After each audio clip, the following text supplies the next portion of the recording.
كل ده ما تحاسبناش او ما تكلمناش اصلا في حساب، لان يعني هو راجل مشهور ومعروف، فمش هياكل شقاية ولا هيضحك عليا. وكفايه ان انا ايه، اديت له بضاعه، لما حد يكلمني اقول انا جبت لفلان وجبت لفلان، فايه، فده اللي انا كنت بفكر فيه وقتها.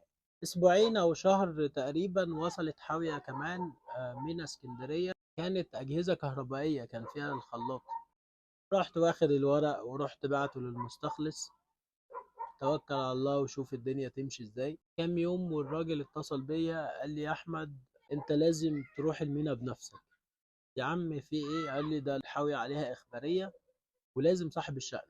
شغل الاستيراد للغير، الحكومة ما تعرفش تاجر، تعرف المستورد صاحب البطاقة، فاهم؟ فلما يطلب صاحب الشأن مش هتصل بالتاجر، انا اللي هروح. اتصلت بالراجل قلت له انت الشحنة ده هي فيها اي حاجة؟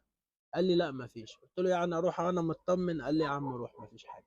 رحت اسكندرية ودخلت المينا، كان اجراء اعتيادي يعني ما كانش فيه اي حاجة. وبرضه يعني كام يوم والشغل وصل اسيوط. كل ده وانا بصرف من جيبي، احنا ما اتحاسبناش ولا حكينا في اي تفاصيل للفلوس يعني. والشغل مع تامر وحسين انا اهملته خالص بسبب الموضوع بتاع الاستيراد، يعني بضطر اسافر واروح واجي، فكنت اهملت الشغل معاهم خالص. ما كنتش يعني ايه مركز فيه بصراحة. برضه ما فيش حوالي شهر او اقل في حاويتين كمان على مينا السخنة، برضه كانت الادوات منزلية يعني. استلمت الورق ختمته في البنك ورحت بعته للمستخلص علشان يخلص الاجراءات ويبعت لي الشغل.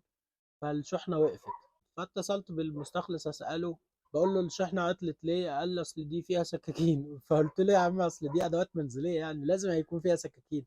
قال لك لا اصل دي كانت سكاكين طويلة جدا ومحطوطة على الوش، وش الحاوية يعني، وفي اصناف كتير مش عارف مش متضافة في الباكنج ليست، وكان قصة كده. فالشغل اتعطل في الفترة دي. كان المستخلص كل يوم يقول لي استنى بكرة، استنى بعده، اصل خلاص الشغل مش عارف هيطلع بكرة، استنى اليوم الحد. كل يوم يماطل لحد ما لقيت مفيش اي حل غير ان انا اروح له السخنة اشوف ايه الموضوع بتاعه يعني.